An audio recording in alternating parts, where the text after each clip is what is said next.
Estamos con Francisco Rojas Birri, es indígena en Vera. Francisco es abogado. Francisco tiene una amplísima trayectoria en el movimiento indígena. No sé qué cargo le falta, creo que le falta el de relator de Naciones Unidas, pero creo que todos los demás cargos ha ocupado, los cargos propios de la organización del movimiento indígena, como también una trayectoria en el mundo político, llamémoslo, formal estatal colombiano. Pero nos encontramos para conversar de la Asamblea Constituyente de 1991. Y queremos conversar de 3 momentos de la Asamblea Constituyente. Lo que fue la preconstituyente, que pasó antes de llegar. Cómo fue que Francisco resultó en la Asamblea Nacional Constituyente, porque tal vez es un hecho trascendental que es evidentemente en la Asamblea Constituyente de 1991, donde aparecen por fin los indígenas. Efectivamente no apareció el movimiento negro, y algunos afirman que de alguna manera, por las razones que sea, que finalmente no hubo representantes directos, de alguna manera también Francisco recogió esa parte del tema étnico y del tema del pensamiento negro por provenir precisamente del departamento del Chocó. Entonces, Francisco, muchas gracias por estar aquí en la Universidad Nacional de Colombia, por concedernos esta entrevista, por hacer este ejercicio de memoria. ¿Cómo llega Francisco Rojas Birri, cómo llega el pueblo en Vera y cómo llega el movimiento indígena a la Constituyente? Bueno, muchas gracias, profesor Rosenberg, de la universidad. Primero, los pueblos indígenas éramos abstencionistas, siempre en contra de lo electoral y en contra de esa politiquería que cada 4 años iban y buscaban a los pueblos indígenas y los llevaban en canoas o en buses o en chivas en esa época. En el caso de nosotros, los indígenas en Vera del Pacífico y el río Baudó, de donde soy yo, del resguardo indígena de Catrú, hay una historia muy bonita que yo cuento en uno de mis escritos. En el resguardo de Catrú mataron a un cura que se llamó Modesto Arnau, un español, claretiano. Lo mató José Ayala, un afro, que era liberal, y pretendía el liberal llevar a los indígenas a votar a un puesto, a Puerto Echeverri, del Alto Odo Chocó, sobre el río Duguasa. Y el cura fue asesinado porque el cura se opuso a ese traslado de la manipulación, de la politiquería. En resumen, los pueblos indígenas éramos abstencionistas, nada de lo electoral, y entonces fuimos a Palacio como movimiento indígena, le propusimos al presidente de Gaviria que queríamos 10 cupos vía derecho, digamos, que fuera una designación del gobierno colombiano para que los indígenas pudieran participar con voz y voto vía acuerdo nacional, pero eso no se logró. Y entonces teníamos dificultad, inscripción de cédula, la mayoría de mi pueblo no tenían cédula inscrita, la mayoría de la gente no sabía votar, ni con papeleta de ese entonces. Bueno, hicimos un congreso, el congreso de la UNIC, donde la UNIC era como la organización más fuerte, como la organización madre, ¿sí? Aglutinaba todas las comunidades indígenas de Colombia. En ese congreso se toma la determinación de que los pueblos indígenas vamos a participar. Hicimos una lista nacional muy bonita y construimos nuestra propuesta en las mesas locales, regionales, y si se quiere, nacional, donde vía mensajería, correos, no me acuerdo si estoy hablando de correo electrónico, pero por lo menos telegramas llegaban, cartas llegaron a las mesas que constituimos en todo el país para construir una propuesta étnica. donde estuvieran los raizales, Pueblo Ron, palenqueros, negros e indígenas, pero también con ese pensamiento que previamente hablamos, y entonces nosotros no estamos solos, aquí estamos con muchos sectores sociales, entonces nos unimos con el sindicalismo, con los estudiantados, con las ONGs de derechos humanos, ambientalistas, y construimos una propuesta que se llamó La Colombia que queremos. Bueno, yo estaba recién salido de la universidad, y ni siquiera me había graduado. Pero pues entendimos esa realidad, y yo que provengo del departamento del Chocó, una población supremamente lejana, apartada, pero pues nuestros vecinos con quien conversábamos, con quien dialogábamos, con quien compartíamos, eran con las comunidades negras. Entonces, y conociendo el Pacífico, Buenaventura, Puerto Pizarro, la desembocadura del Baudó, y todo el andén del Pacífico, entonces empezamos a conocer las culturas de las comunidades negras, el alabado, la forma de la cacería y de la pesca, el trabajo espiritual de plantas medicinales, que en algunos coincidíamos con nuestros sabios, y yo empecé entonces a entender que a falta de participación en el Congreso, en la Asamblea Nacional Constituyente, cómo representarlos. Pero antes de hablar un poco de ese trabajo en la Asamblea misma, quiero decirles lo siguiente. Entonces, sin plata, sin experiencia electoral, política en el país, pues recorrimos el país y mucha gente nos acompañó en ese proceso.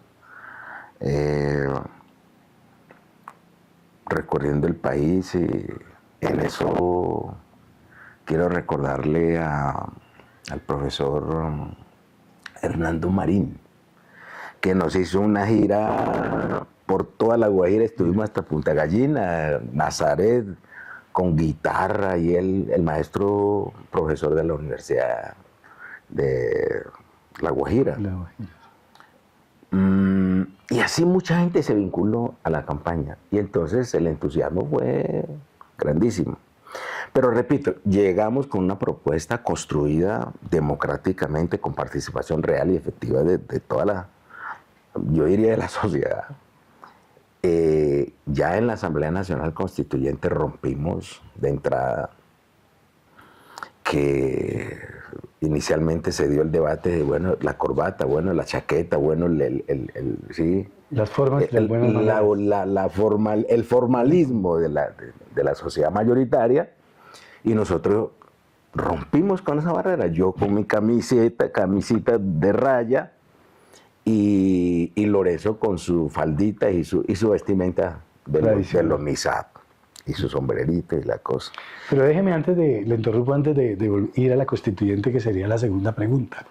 Y es, en este momento preconstituyente había una propuesta. La pregunta es, ¿ustedes querían un nuevo Estado? ¿El mismo Estado? ¿Un Estado incluyente? Esa propuesta que se construyó tan plural, que después se convierte precisamente en una perspectiva de pluralismo, porque veníamos de una constitución del 86 profundamente monista. Eso se estudió, se pensó, se articuló previamente, y en esa propuesta había otra idea de un horizonte, un Estado realmente incluyente, participativo, o eso también salió al calor del debate de la constituyente. Yo creo que ya había un adelanto, ya había una posición política del movimiento indígena colombiano, que no queríamos estar por fuera de esta sociedad, siendo parte de la sociedad, ¿sí? De alguna manera. Yo diría que los pueblos indígenas diseñamos un país donde reconocieran a todos los sectores de la sociedad, incluidos los pueblos indígenas. Recordemos que la Constitución de Núñez y de Miguel Antonio Caro nos borraron de la Constitución política. No aparecíamos por ningún lado. Y un año después de la vida republicana sale pues la ley 89 de 1890 que de alguna manera los pueblos indígenas nos apersonamos, pero que después entendimos que era también era perversa. Esa norma era muy perversa en el sentido de que mientras el Estado asimilaba a los pueblos indígenas, mientras lo desaparecía y lo sometía y lo integraba a la vida nacional, aparecía esa legislación que era muy perversa, que la Corte Constitucional hace poco declaró inexequible las palabras, por ejemplo, el salvaje, menores de edad, en fin. Pero creo que los pueblos indígenas, y repito, con la ayuda y el apoyo de todos los sectores sociales del país, entendimos que el país necesitaba cambio.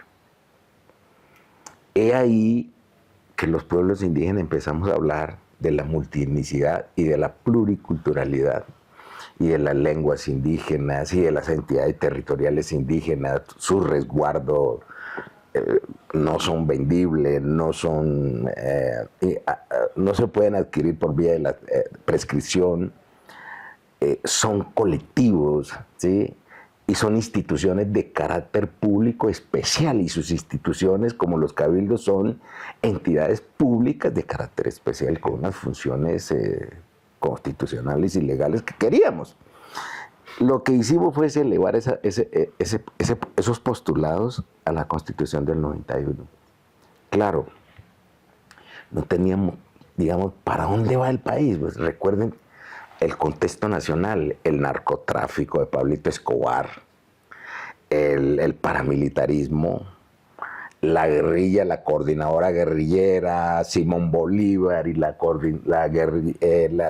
coordinadora Batallón Colombia, América, una cosa por todos los lados.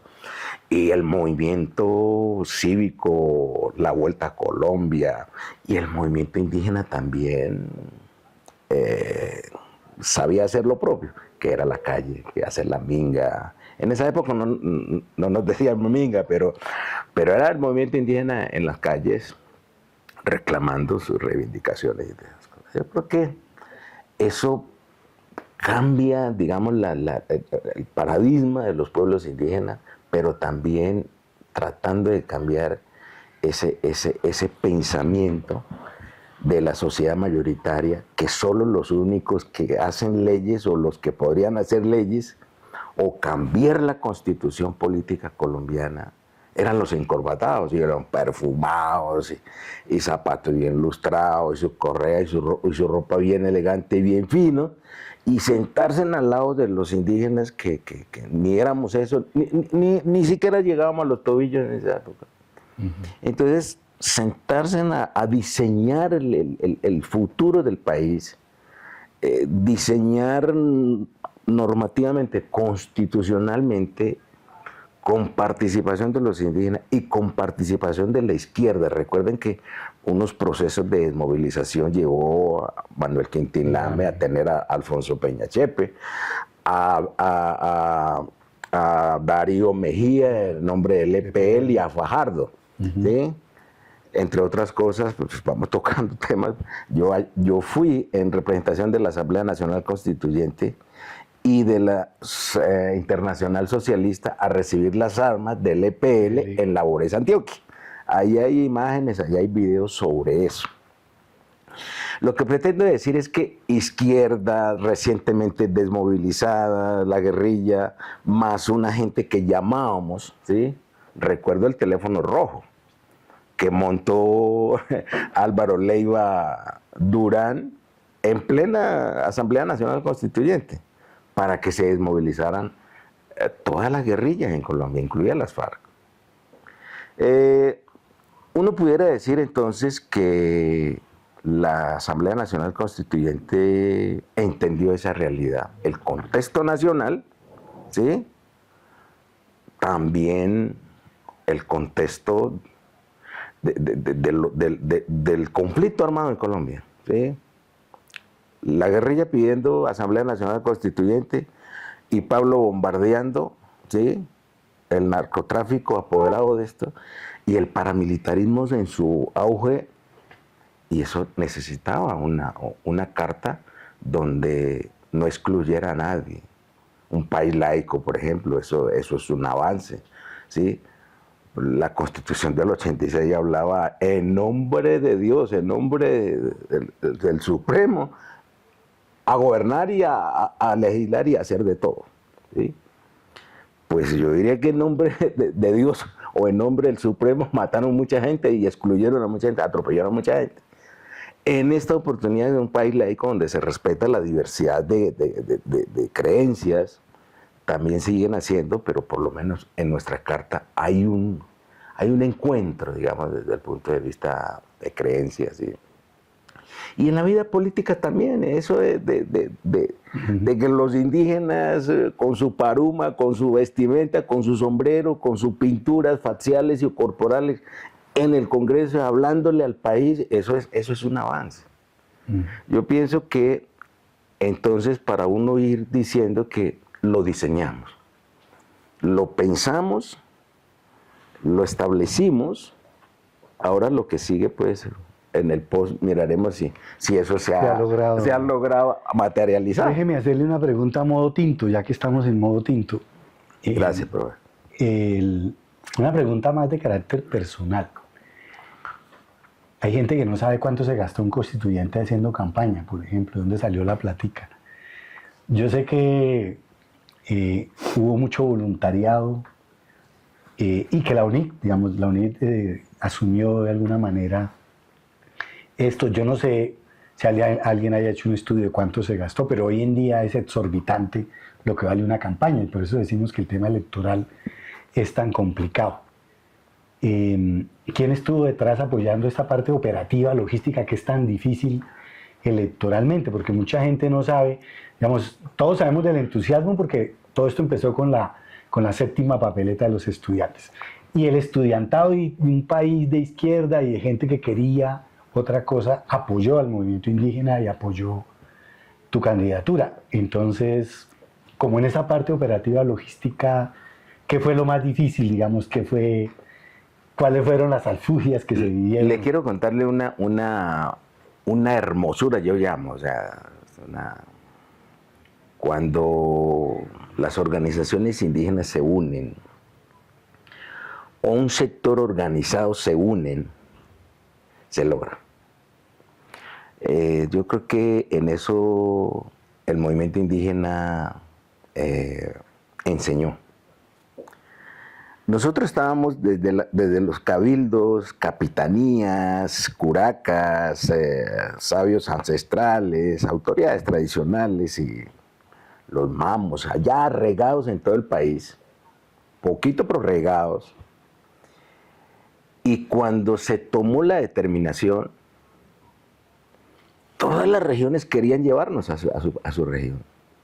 Por eso yo terminé en el Amazonas, en Mitú, en Guainía, en La Guajira, recorriendo todo el país que uno no alcanzaba a dimensionar ni creía que habían indígenas parecidos a mí, porque yo soy en veras del río, yo soy de selva, yo soy de agua, yo soy de pescado, yo soy de carne de monte, de maíz, de la chicha. Y de la pintura facial, yo tengo aquí mis orejas rotas porque yo utilicé orejeras, digamos, ¿sí? Entonces uno dice, encontrarnos con toda esta gente que no nos pedía plata, que al contrario llevaba sus platanitos, su pescado y su comida tradicional y su bebida tradicional como la chicha o el guarapo, lo que fuere, aportando a la causa. No había posibilidad de que nadie le ofreciera. Primero no había desde acá arriba, pero tampoco la comunidad tenía. Pasemos ya a la asamblea, a la instalación. Eso fue en febrero 7, si mal no recuerdo, de 1991. De ese día hasta el 4 de julio del 91, que son las sesiones de la Constituyente, ¿cuáles recuerda que fueron esos momentos o esos acontecimientos importantes donde uno siente que que se logró en ese espacio de la constituyente consensos para trabajar temas centrales del futuro que iban a quedar plasmados en este tema. Además con un antecedente que es importante, y es que a diferencia de Lorenzo y de Chepe, tú eras abogado, tenías una formación jurídica y comprendías en parte el procedimiento legislativo, la técnica constitucional de redacción y ese tipo de cosas. ¿Cómo fue ese escenario y qué acontecimientos recuerdas claves del proceso constituyente? A mí me parece que antes de la instalación, los procesos que se dieron, yo terminé en la casa del doctor Álvaro Gómez Hurtado. Terminamos en Palacio de Nariño, hablando con el presidente Gaviria y de alguna manera negociando unos temas gruesos de Estado, desde la revocatoria del Congreso de la República hasta no participar en las elecciones inmediatamente a la Asamblea Nacional Constituyente para el Congreso de la República. Y en la casa del doctor Álvaro Gómez Hurtado, un conservador pues que uno no podía acceder allá, ¿sí? Y donde surgen el triunvirato, la presidencia colegiada de Horacio de Navarro y del mismo Álvaro Gómez Hurtado. Es decir, eso, participar en esos asamblea, preinstalación diríamos, eso era es un caché. Y lo segundo es que es mucho más de logística, pero estar escoltado con carro y el Estado resolviendo el tema, una llamada de un constituyente, eso era de impacto, ¿sí? Y todo el mundo corría, ¿sí? Yo no sé si eso era normal o porque estábamos en otra circunstancia, pero pues eso impacta, sobre todo en los que veníamos de las regiones. Eso ocurrió. Ya en la Asamblea Nacional Constituyente, pues encontrarse uno con el expresidente Misael Pastrana Borrero, por ejemplo. Bueno, con Horacio Serpa no mucho, porque la cercanía de los pueblos indígenas mucho más liberal, ¿no? En medio de todas estas cosas que le conté, de dónde venimos como movimiento social.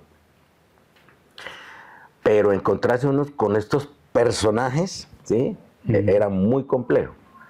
Pero también muy rápidamente nos fuimos entendiendo, ¿sí? Por ejemplo, allá estuvo el constituyente Jaime Ortiz, que fue cristiano, fue presidente de una de las comisiones de derechos fundamentales, y yo fui su vicepresidente. Yo fui vicepresidente ad hoc de la Asamblea Nacional Constituyente, ¿sí? Entonces uno pudiera decir que estos grandes prohombres de la sociedad, yo diría que hoy sigo respetándolos, ¿sí? Hoy ha cambiado la circunstancia. Hoy lo que vemos es unas plazas de mercados en los espacios corporativos.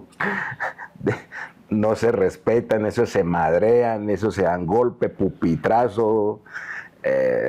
O sea, se salen y levantan sesiones y violentan la ley quinta o la Constitución misma, o violentan todo el ejercicio democrático.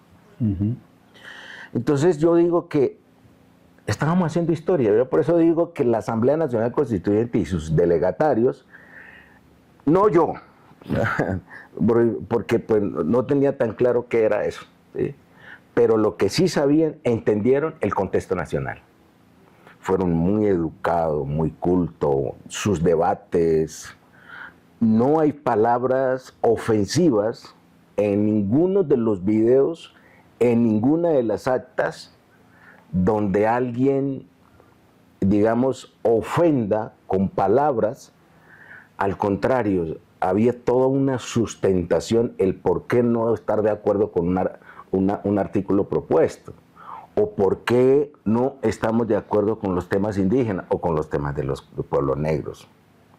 De los pueblos negros dijeron de entrada, oiga, los negros ya hacen parte de la sociedad mayoritaria y ya están integrados, ellos son alcaldes, o son liberales, o son conservadores, pero de los indígenas sí déjenos pensar porque vamos a mirarlo y empezamos a discutir, entonces ahí empezamos a sustentar en qué consistían las 65 lenguas que existen. En esa época existíamos más de 80 y pico de pueblos, hoy somos 115 pueblos y quizás hayan más. En esta selva colombiana que se pasan para otro lado, al Perú o al Brasil, ahí hay pueblos todavía no contactados.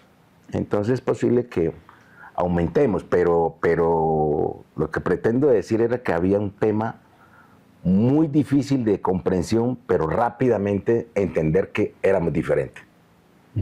Existía historia, lengua, resguardo, unas legislaciones indianas de la época coloniales y una legislación que estaban vigentes, como la Ley 81 de 1890, que habla de los resguardos y de las instituciones de los pueblos. Y que sigue vigente. Y que sigue vigente. Entonces yo creo que eso ayudó mucho y ya en el camino le quiero decirle que trabajamos muy, como dijera, bueno, en mi pueblo, en llavería, en hermandad. Claro, había diferencias ideológicas, pero pues en conceptos, digamos, de pueblos empezaron a entender. Y por eso ahí están, de alguna manera, los derechos fundamentales y derechos humanos de los pueblos indígenas. No solamente donde nos mencionan, sino en la integralidad de la Constitución del 91. Claro, mucha gente dice, no, es que eso no se ha desarrollado o no se va a desarrollar o no ganamos nada, nos faltó muchas cosas. Claro, ¿qué hacíamos? Entonces nuestros contradictorios nos dicen, entidades territoriales indígenas, 34 años después no se ha desarrollado. Tuvo que, ya de eso hablaremos, el gobierno de Petro, mediante decreto, legislar sobre entidades territoriales indígenas. Y si en el Congreso no pasa la jurisdicción especial indígena, que ya hablaremos un poco más de eso, yo creo que también trataremos de sacar algo en un decreto ley, ¿sí?, por la omisión absoluta del Congreso de la República. Sí, ese es como más o menos, digamos, el resumen del trabajo en la Asamblea Nacional Constituyente. De ese trabajo lo que me queda es un álbum, un mosaico, donde tengo todas las fotos de todos los constituyentes. Tenía todas las publicaciones, las gacetas, desde el primero hasta el último número, pero eso en el transcurrir del tiempo se ha ido perdiendo. Algunos videos que quedan, pero no quedan mucha historia sobre eso. Pero eso es lo que ocurrió. Estaba pensando en eso de las gacetas y recuerdo por ahí una gaceta donde con un tal Orlando Falsborda presentaron ustedes varias propuestas. ¿Qué recuerda de Orlando Falsborda y de estas propuestas? ¿Cómo fue ese trabajo con un constituyente como Orlando Falsborda? De Orlando tengo que hablar de dos temas. Uno es que fue un tipo muy humano, muy persona, muy gente, muy sabio. Y yo diría que en los términos de hoy, un compañero, un amigo, un hermano, que no inspiraba sino una espiritualidad. En ese sentido, él llega en la lista de la ADM 19, de los 19 constituyentes, y cuando nos ve, pareciéramos que hubiéramos sido hermanos de siempre, amigos de toda la vida. Eso hizo que nos generó confianza. Y él, como buen costeño, ¿sí?, como buen hombre de familia extrovertida y sabio, nos dijo, estamos juntos aquí. Yo le dije, maestro, ¿por qué? Me dijo, ustedes están peleando que a partir de la cultura se respeten sus territorios, se organicen. Esas entidades territoriales, ese respeto de los resguardos, eso de la cultura de los pueblos indígenas, eso es lo que los pueblos deberíamos hacer. La división político-administrativa de Colombia sea a partir de las provincias, de las regiones, de las autonomías de las regiones, de las provincias, y que eso tenga a partir de su región hidrográfica o riqueza hidrográfica y a partir de los valores culturales de la región. Los costeños no somos igual a los rolos de Bogotá, o sea, nosotros no somos igual, ni con los antioqueños coincidimos, y entre ustedes mismos no coinciden. Son muchos pueblos que son distintos entre ustedes.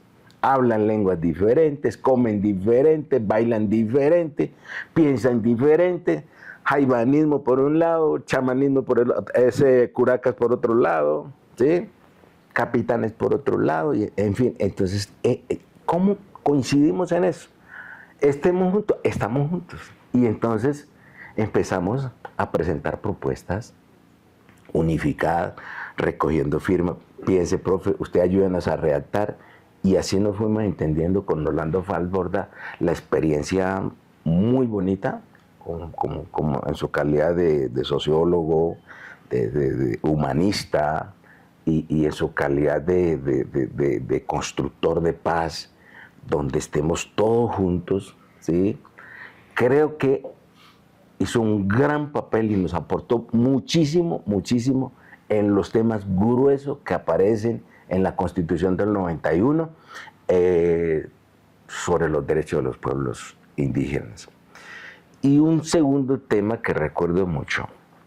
Yo le dije, profe, recuerda que a los negros borrado en esta Constitución. Me dijo, sí, eso es un desacierto de nosotros. ¿Qué hay que hacer? Yo le dije, profe, yo le voy a hablar a los presidentes a ver si me apoyan con una proposición. Porque ya había una experiencia de negar las entidades territoriales indígenas como político-administrativo, pero ya andando. Los constituyentes dijeron, no les jalamos a eso. Ya les hemos dado mucho, hemos compartido mucho y no lo vamos a hacer. Y entonces nosotros le dijimos, si no hay entidades territoriales indígenas, nosotros no vamos a firmar la Carta del 91. No nos van a ver en Palacio firmando esa constitución política. Entonces yo le dije, vamos a resolver eso con una proposición. Hoy el artículo 56 transitorio es el que le da la posibilidad que el gobierno y el Congreso de la República legislen y pongan a andar a todos los temas de los indígenas, la JEI, las entidades territoriales indígenas y demás derechos consagrados en la Constitución política. Pero para los negros no querían dejar nada. Y entonces yo le dije, profe, ¿por qué no hacemos una proposición? Me dijo, convenzan a esos tres que están allá arriba. Entonces yo fui y le dije, primero a Navarro, que era el más cercano, pues, y supuestamente, porque pues, un hombre desmovilizado del M, y la cosa, le dije, oiga, presidente, queremos revivir el tema de los negros para que el gobierno colombiano, el Congreso de la República, hacia el futuro legisle el tema de los pueblos negros, por la sustentación que... Navarro dijo, Pacho, no moleste con eso más. No me meta en eso, que yo no estoy de acuerdo con eso. Eso ya murió, eso no pasó absolutamente. En el tema de usted, yo apoyo con la proposición y, bueno, ok. Le digo a Horacio Serpa, el presidente, le digo, ahí esto, me dice, traiga la proposición, yo se la firmo. Álvaro Gómez, le dije, señor presidente, doctor Álvaro Gómez, ayúdeme con esta proposición, a los negros no se puede dejar por fuera, que algún día Dentro de 50, 100 años, después que no estemos, legislen para ellos. Ellos son parte de esta sociedad y tienen unas culturas, una historia unos pueblos que viven en regiones apartadas y tienen su forma de ver el mundo. Así que me dijo, traiga la proposición. Me he ido a decirle a Orlando Fal, Orlando, vamos a redactar esta proposición. Me dijo, ¿sabe quién te puede ayudar en eso? Porque si lo redactamos usted y yo, volvemos y caemos en lo mismo. Rebota y rechazan y eso sí, no. Díganle a Juan Carlos Esguerra Portocarrero, que era el más opositor de los negros, ¿sí? Pues con elegancia. Y entonces yo fui y le dije, mire, oiga, delegatario, ¿usted cómo quisiera que quedara una proposición donde hacia el futuro legislaran para los pueblos negros? Me dijo, Pacho, ¿qué quiere que usted haga? Yo le digo, no, que el gobierno colombiano, el Congreso de la República, legisle a favor de los pueblos indígenas, los de la cuenca del Pacífico. Y ahí llegaron los otros, Héctor Pineda, Eduardo Espinosa Faciolince, Eduardo Verano de la Rosa. Nosotros también tenemos negros en el Atlántico, así que hay que extenderles esa proposición. Y si no, no lo votamos. No lo votamos. Entonces dijo, bueno, listo.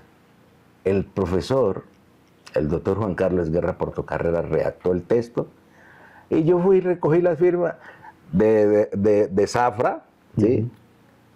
De Orlando Falborda, de primero. Por eso existen como 4 o 5 proposiciones y de ahí para allá empecé yo mesa por mesa Ahí surge el artículo 55 transitorio de las comunidades negras. ¿Por qué las comunidades negras pues, no pudieron tener representación allá? El doctor Pacho, nuestro odontólogo y técnico colombiano, nuestro equipo, asistió el día de la instalación, pero al día siguiente no volvió. Creo que lo nombraron de técnico de un equipo y se fue. No volvió y nadie lo representó y entonces ya en todas estas reuniones yo serví de vocería de los pueblos negros y también tengo que decir que mi gratitud eterna, no me importa lo que pase o haya pasado después, que nos reventamos o no estamos juntos, pero en mi opinión es que estamos juntos. Hay varios artículos en la Constitución del 91, solo por señalar 3 que son muy importantes.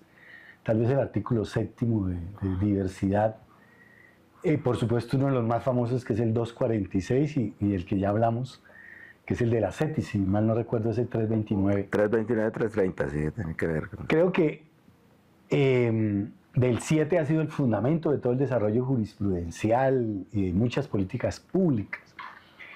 ¿Cómo fue la redacción de estos 3 artículos y qué ha pasado después de que se redactó en estos 35 años? 30 y tantos años, son cláusulas dormidas, se han desarrollado, se ha cumplido la labor legislativa. ¿Cómo ve desde ese momento en que se redactaron hasta hoy? En algún momento decíamos que lo logrado habría que celebrarlo, digamos, y lo celebramos de hecho. Pero ya en el camino, no muy lejos de la Constitución del 91, o no muy lejos del 91, empezamos a decir, eso no es la panacea, eso no es la salida de los problemas de los pueblos indígenas. Y empezamos a ver que no existían canales, no existían voluntad política para desarrollar estas normas constitucionales. Y fue la jurisprudencia colombiana, la Corte Constitucional, que también tiene su origen en la Asamblea Nacional Constituyente, que empezó a desarrollar. Y la multietnicidad y la pluriculturalidad de la sociedad colombiana es como el techo de todos los derechos de los colombianos, pero específicamente de los pueblos indígenas. Esa propuesta la llevamos nosotros. Esa propuesta la llevamos nosotros.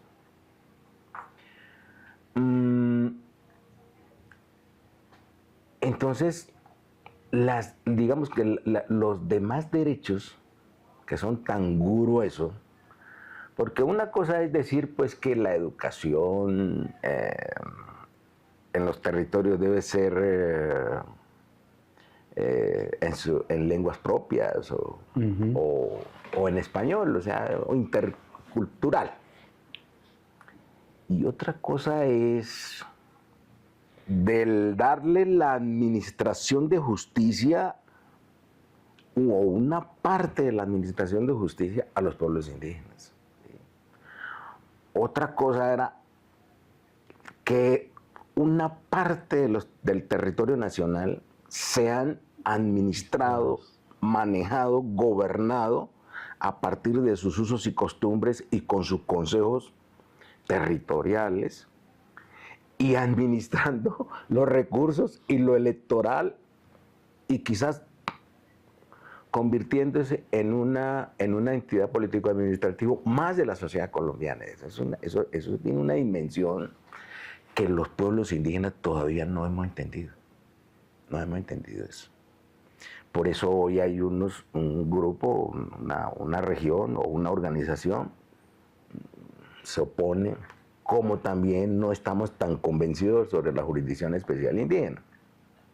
Cuando estos son poderes, esto no tiene reversa, estos son poderes, es decir, no es una cosa que se le da a los indiecitos para que medio administren, no, eso es poder político, económico, ambiental, cultural, eso tiene que ver con uno de los poderes dentro de los poderes, a partir de la autonomía de los pueblos, a partir de la autodeterminación de los pueblos y a partir de la autoidentificación de los pueblos. Si eso no se concibe así, pues no hemos entendido el tema. Pero hay una pregunta que surge a partir de estas charlas que hemos tenido en muchas regiones del país. Bueno, ¿nosotros somos municipios o no somos municipios? Como entidades territoriales, como político-administrativos. Si vamos a ser parte, vamos a administrar los recursos del Estado, vamos a manejar. Entonces yo le hice la pregunta, es que no. Nosotros no somos ni municipios ni departamentos, ni somos Estado, como hoy. Los resguardos indígenas no son municipios, no son departamentos, pero resguardos que tienen 6 millones de hectáreas de tierras. ¿Cómo lo gobiernan? Regular por parte de los pueblos indígenas. Pero existen autoridades indígenas que tienen carácter especial, son de derecho público de carácter especial. Y pueden contratar con el Estado, como Estado, pero no somos Estado, no somos ni funcionarios públicos, ni somos servidores públicos, ni somos de carrera, nadie nos paga. Fíjense esos avances de conceptos. Entonces uno pudiera decir, no somos municipios como entidad territorial indígena, pero hacemos parte de la estructura del Estado, donde la autonomía, el desarrollo de la autonomía, la materialización de los derechos de los pueblos indígenas está en cabeza de los pueblos indígenas. Ese es el meollo del tema. Hoy en ponernos a discutir si somos municipios o somos departamento, yo diría que no viene el caso. Lo que viene al caso es cómo reafirmar la autonomía de los pueblos, la autodeterminación de los pueblos, y cómo entender que los territorios indígenas hoy están salvando el mundo, por la forma de concebir el mundo a partir de la forma de ver por parte de los pueblos indígenas sus territorios, que lo ve integral, que lo ve páramos, que lo ve ríos, que lo ve bosques, que lo ve animales, que lo ve plantas medicinales, que lo ve madera, y que el hombre es parte de esa naturaleza. Y como parte de la naturaleza, si acaba el resto, pues se autodestruye. ¿Sí? Si se mueren los animales, si se mueren los bosques, si se mueren los ríos, si se mueren los páramos, el siguiente paso es la muerte del ser humano.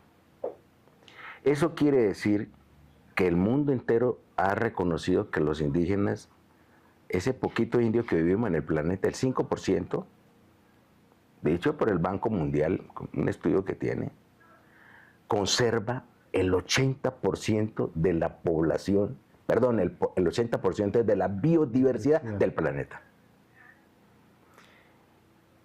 ¿Eso qué explicación tiene científicamente? Que los indios somos científicos, que los indios somos sabios. ¿Cómo aprendimos nosotros a conservarnos? ¿Quién nos enseñó eso? Nosotros no somos ambientalistas de facultades, o no somos biólogos, no somos biólogos marinos, no somos ambientalistas porque estudiamos forestal o agronomía o todo lo que tenga que ver con la ciencia, el manejo de los recursos naturales, renovables, no renovables. Pero son sabios. Y eso ya está reconocido en el convenio de la biodiversidad. Esa COP16 que pasó, ahí se demostró cómo ese reconocimiento, ¿sí? Creo que 8J, que el famoso 8J, ahí está reconocido que los pueblos indígenas sabemos de la gobernanza de nuestros recursos renovables y no renovables. Conclusión. Los pueblos indígenas, al contrario de los contradictorios nuestros, que no hacemos nada, que no apoyamos, que no contribuimos al desarrollo del país, somos compañeros de lucha en ese desarrollo de un país determinado. ¿Cómo fue lo del 246? La redacción del 246, hay algunos que dicen que incluso que se parece a la Constitución de Brasil, que ya había redactado un artículo tal vez similar y que como estas constituciones están en el consenso de Washington en esta época, también tuvieron asesores que ayudaron a diseñar incluso constituciones parecidas. Pero me parece que el 246 nació cuando uno hace eso que nos enseñan a los abogados que llaman interpretación auténtica, que es ir en este caso a la fuente constituyente. Creo que el 246 dejó la expectativa, además ahí al final del artículo, en la redacción, de que la ley establecerá una ley de coordinación.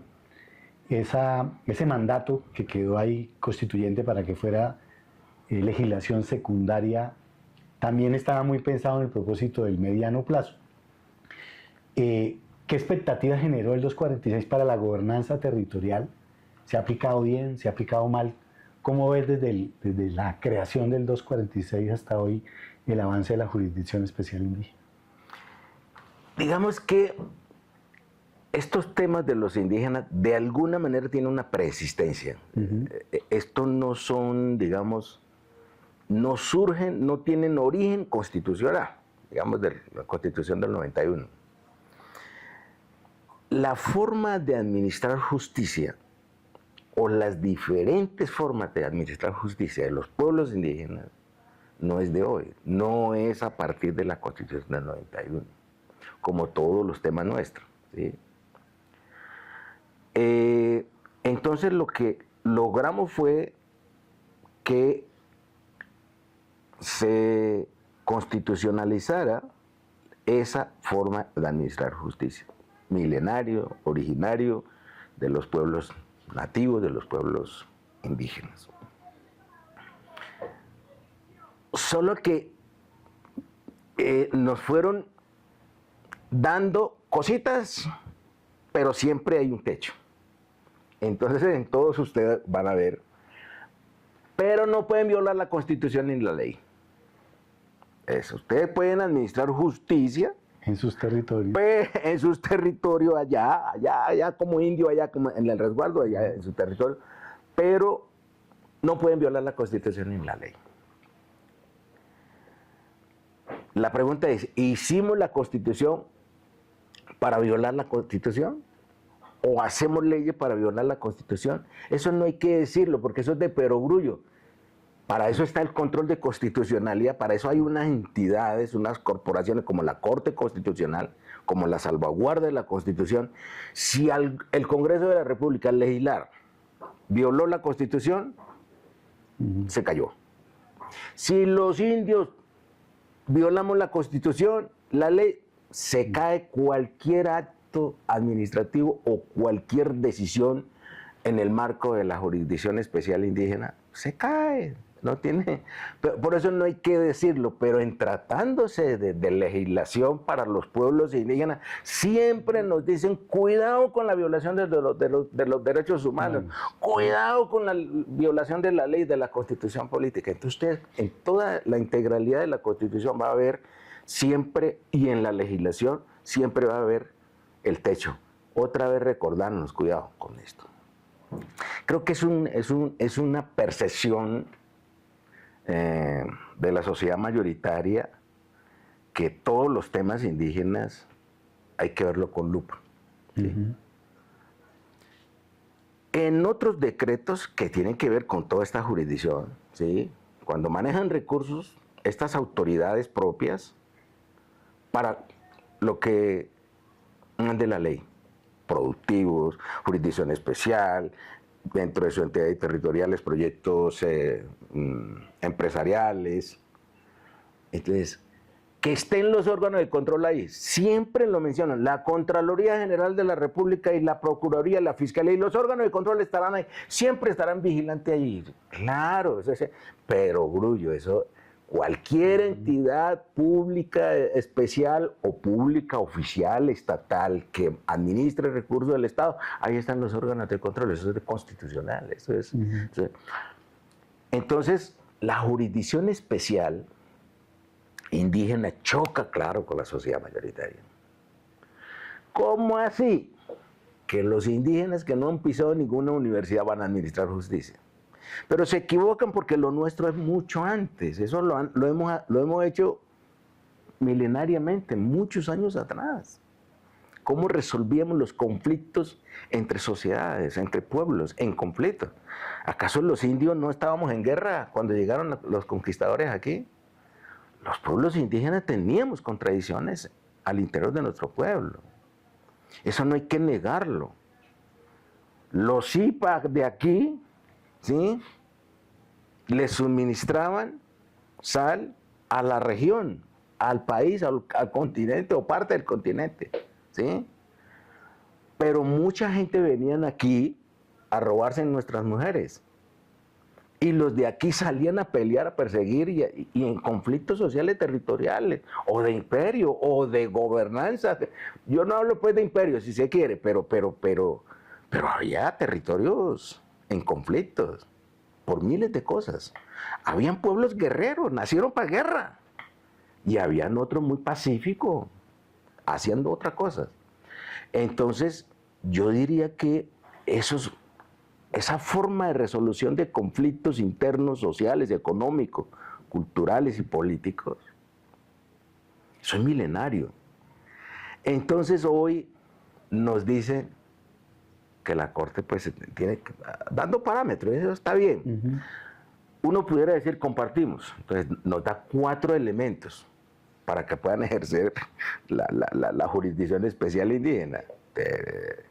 El factor objetivo, personal, institucional y el factor territorial. Tiene que ser dentro de su territorio. O sea, para que nos recuerden, tiene que ser dentro de su territorio. Ok, eso dice la Constitución. Pero nos quedamos cortos para ser crítico también y autocrítico, ¿sí? Este nuevo proyecto de ley, dicen algunos pueblos indígenas, que aporta un 5.º elemento que me parece el elemento cultural. El elemento cultural o comunitario.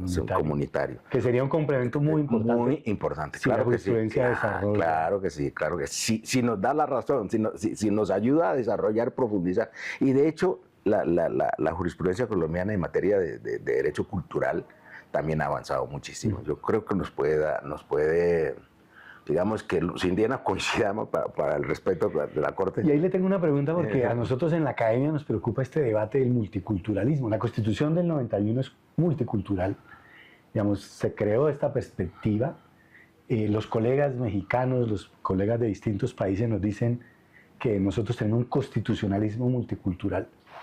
El constitucionalismo multicultural, a propósito, en una perspectiva inversa ahora desde los pueblos indígenas criticando el constitucionalismo, tocó techo multicultural, no es capaz de avanzar, ir más allá incluso y hacer una interpretación más amplia, por ejemplo, llegar a entender el elemento cultural o entender el elemento espiritual, que a veces es parte del elemento cultural o a veces no es parte, porque está, digamos, es integral.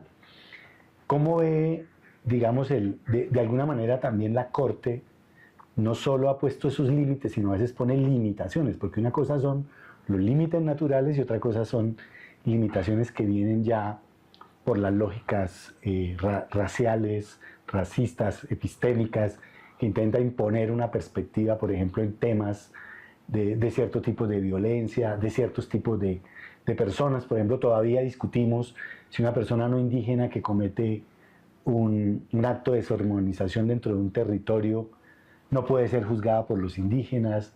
En cambio, una persona indígena que comete un acto en un territorio no indígena sí puede ser juzgado por blancos, y allí uno todavía ve que hay una desigualdad que materialmente no se ha logrado en términos de un pluralismo igualitario.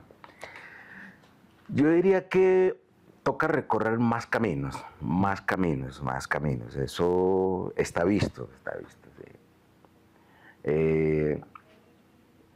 Para allá quería llegar. Estos 4 elementos están diseñados para eso.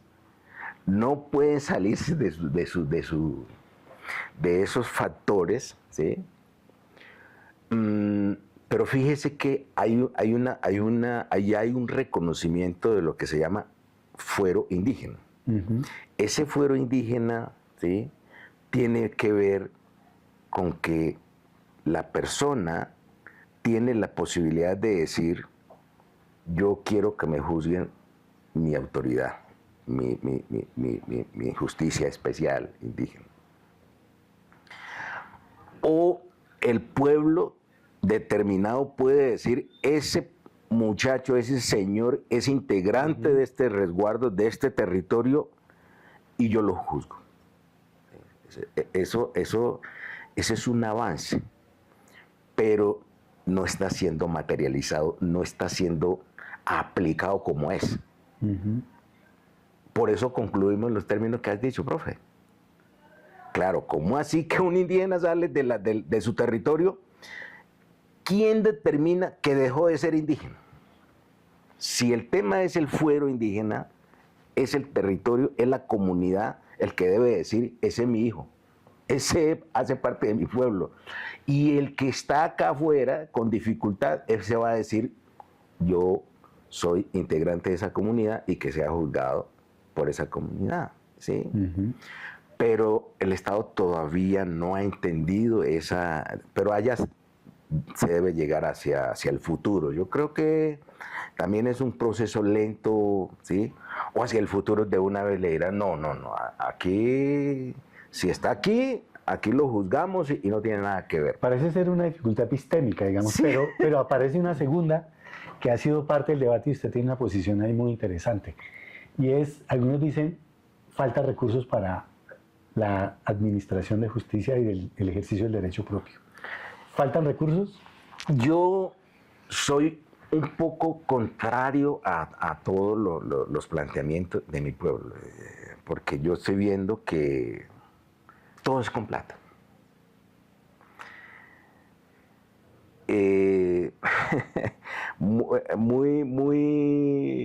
Muy escueto, pero la plática nos ha hecho mucho daño. Habría que preguntar hoy, 2025, ¿cuánto vale para ser gobernador indígena? O capitán o representante legal de una asociación, ¿cuánto vale? Si alguien me responde que eso es tan gratis, y que eso no tiene costo, yo diría que no estamos diciendo la verdad. Eso cuesta mucha plata hoy. Luego, usted se imagina 2 o 3 líderes que integren una sala o una autoridad que administre justicia, luchando, peleando para integrar esa ¿Y ustedes se imaginan un líder indígena para administrar justicia a un profesor, a un líder de la comunidad, a un pequeño empresario de la comunidad, contra una persona que no de a pie? Igualito estamos trasladando el sistema judicial colombiano a los pueblos indígenas. Ahí donde yo digo, la jurisdicción especial indígena tampoco es justicia ordinaria, tampoco son jueces de la república, tampoco son tribunales, tampoco son cortes, tampoco son jueces laborales, civiles, comerciales, penales. O sea, eso, en mi opinión, no somos justicia ordinaria, pero tampoco somos pueblos sin horizontes, sin controles. Claro que tenemos que estar sometidos a los controles. La plática puede existir para la logística, para el funcionamiento, para la operatividad, para darle, digamos, poner a andar la justicia ordinaria, ¿sí? Porque pues hay que tener guardia indígena que vaya a capturar o se desplace, o hay que darle de comer a la gran asamblea de 200, 500 personas que van a participar en el proceso, en una audiencia pública, ¿sí? Y yo termino con esto, el debido proceso, que también está ahí estipulado ahí, que hemos tenido mucho choque con la justicia ordinaria. En ocasiones la justicia ordinaria aboca el conocimiento si un indígena que no está contento con la decisión de la comunidad iba y se queja a la justicia ordinaria. Entonces la justicia ordinaria dice, sí señor, tienen competencias, es juez natural, pero violaron el debido proceso, ¿sí? Porque no hay segunda instancia, no hubo abogado, ¿sí? O porque no se dio el trámite del debido proceso. Ahí ha habido un pequeño avance, se me hace a mí, que es el debido proceso propio. ¿Qué es ese debido proceso propio? En mi opinión, es la esencia de la justicia especial indígena. Que aquí no necesitamos abogado, que aquí es corporativo, es comunidad en su conjunto participando en la decisión. Que aquí no necesitamos, ¿sí?, aparentemente juez natural, si es juez civil, juez del circuito, juez especializado, o juez laboral, o juez de familia. Aquí toda la comunidad integralmente toma una decisión y eso es un debido proceso. En mi opinión, un líder, o un profesor, o un curaca, o un jaibaná, o un chamán, o llámese cualquier manera, si participa en ese proceso, se está convirtiendo en juez de la República, en abogado de acuerdo a sus usos y costumbres. Porque si nos van a mandar a estudiar Derecho a todas las universidades del país, primero no hay plata, y segundo, los pocos que hay, pues no vamos a cumplir la función que buscamos, que es resolver ágilmente y cuyas decisiones sean respetadas. ¿Por qué un juez de la República toma una decisión? En la segunda instancia confirmada, se convierte en cosa juzgada. ¿Por qué la decisión de los pueblos indígenas permanentemente son revocadas por autoridad no indígena, por autoridad de la justicia ordinaria? Eso no puede seguir ocurriendo. Una pregunta para el cierre, y a propósito de esto último que es tan interesante. Yo estaba intentando calcular cuánto valdrá ser magistrado de la Corte Constitucional y creo que puede ser más caro que ser congresista en Colombia. Un poco mirando el lado occidental. Pero volviendo al lado indígena, hay un tema que también ha pasado con el mundo occidental, y es que hemos intentado convertir todo el mundo indígena en un tema de derecho penal. Digamos, si no vemos esa integralidad. Y esto aparece con la última pregunta, y es el tema del castigo. Entonces, la sociedad mayoritaria cree que siempre el castigo para cierto tipo de hechos llamados punibles acá o desarmonías allá, el castigo nunca es suficiente para el lado occidental. Siempre queremos ver la cárcel, siempre queremos ver la privación de la libertad y queremos ver todo esto. Ese tema del castigo, ¿cómo ha sido entendido en el mundo indígena? porque, digamos, afortunadamente, digamos, no se avanzó con los calabozos, se llegó a una idea intermedia de centros de armonización y otros pueblos no aceptaron y han mantenido, digamos, el castigo, que sigue siendo un mito también en el mundo occidental. ¿Qué avances habría del nuevo proyecto de ley y qué tanto nos falta para entender la profundidad de la armonización o de las prácticas propias de armonización en los pueblos indígenas? A ver, dos elementos para cerrar este.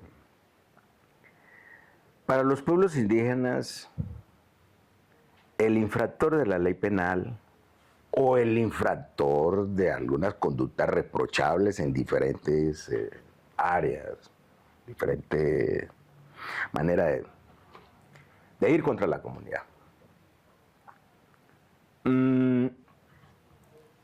Es cómo recuperar a esa persona. En eso coincide con la sociedad mayoritaria, que la sociedad mayoritaria dice las cárceles, la privación de la libertad en el caso penal es para la resocialización y para la reinserción a la vida nacional, a la vida civil. Yo creo que en eso coincidimos, que cómo recuperar a esta persona y que se vuelva mucho más activo, regrese a la comunidad, siga siendo líder, siga siendo aportante, miembro íntegro de la comunidad, ¿sí? Oportunidad, resocializarlo y seguir el camino que venía a construir o el camino que tenga diseñado por parte de la comunidad.